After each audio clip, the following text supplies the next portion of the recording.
Hi guys, why is trust in politics at a record low and therefore damaging institutions? Well, I believe it's for a number of reasons, but unfortunately they don't seem to match up with Richard Fuller, a Conservative MP, who believes it's down to performative politicians, a lack of managerial skill, and an inability to take hard decisions. Have a listen to this. Richard, I'm just going to go straight in and no beating about the bush this morning. Politicians, we don't trust any of you. That's the front page of the Metro today. 90% of people watching you right now think you are all liars and have no trust in you. What do you say to that?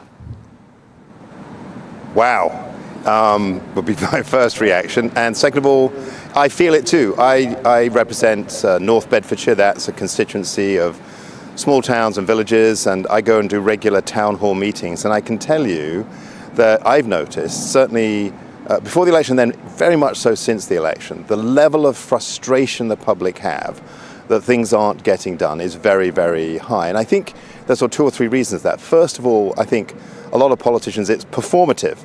They sort of say lots of stuff that they think will win them votes, but actually don't really have a clue how then to get an answer. Number two, although we have some very good people who can paint a vision in politics, we don't have enough people with experience of managing things. So when people say they're going to do something, politicians say they're going to do something, they don't actually get it done. And number three, I think politicians, not always, certainly not, for example, sometimes in the last period of government, avoid telling people about the hard choices that face this country. So those are three things that I think undermine public confidence. If politicians were less performative, had more management experience, and actually told clearly what the choices were and what some of the bad sides of choices they have to make, they would have more confidence in their politicians. Okay, I think he's trying to paint a picture of Kemi Badenoch here, but it's not a complete picture. Okay, why is trust so low in politics and politicians? Because politicians lie. Now, they lie in different ways. One way is they promise something and then don't deliver. Now, that could be a lie because they knew they couldn't deliver it, but it can also be that they were not planning very well. But either way, the public see it as a lie. You promised to do X and you didn't do it. Now, sometimes, once again, it could be that they plan to do something, but then something happens and they're not able to achieve that. Now, in some cases, that can be their fault. In some cases, it's not. But it's irrelevant to the public. They see it as a lie. Now, other cases, politicians lie directly to them. They know that they will not achieve something, like Boris Johnson and the 40 new hospitals. This was not Boris Johnson not being able to deliver. Boris Johnson knew he could not deliver 40 new hospitals, so he was lying to the public in order to get their support. It can be also lying directly to their faces when it comes to, for example, Brexit. Nigel Farage, Boris Johnson, Jacob Rees-Mogg, lying to people, knowing it's untrue. And it's not really about a policy. It's about, well, don't worry, everything will be okay, or we're going to make sure that you are supported, or leaving the European Union will be perfectly fine. These are direct lies. They know that it's untrue. But they're lying directly to the public, and lying to their faces, going on TV and doing it constantly. And still doing it. And then the fundamental other problem here, when it comes to politicians lying, is that they're not called out on it. See, the media have a role here. If they're not pushing back, if they're not grilling politicians, if they're not holding them to account, then the public lose faith in politics. So it's not just the politicians lying, it's also the media allowing them to get away with it. Politicians would lie less if there was a robust response from the media.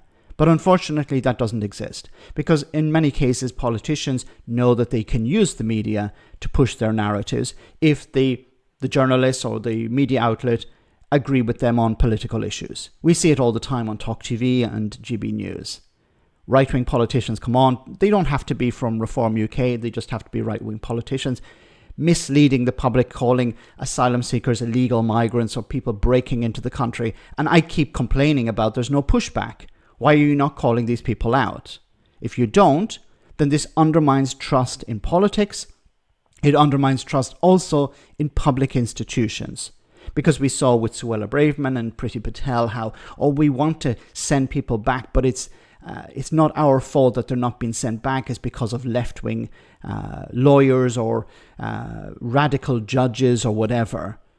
No, it's about, that's offloading responsibility onto somebody else, lying to the public about this. And this undermines trust in politics. So even when good politicians come along and try and do good things, there's cynicism towards them. The public don't trust them because they've already been burnt. So how do you fix this? Politicians need to be honest. They need to be forced to be honest through robust rebuttals, robust criticism in the media. So I think it has to start with the media. The media need to be honest. You need to have proper journalism. You need to have real journalists come forward and say, we want to deliver the truth to the public, whether we agree with the politician or not. And unfortunately, we're very far away from that.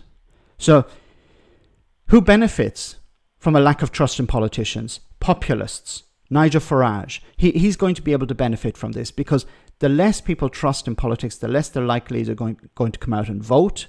And those who do come out and vote are going to be radicalized by the likes of Farage. And as we've seen with Farage over the last number of years, is he sits on the sideline like a heckler at a comedy club saying, I would do it better. Look at the politicians, they're lying to you. Look at the politicians, they're corrupt. And he's right, because they have benefited from that.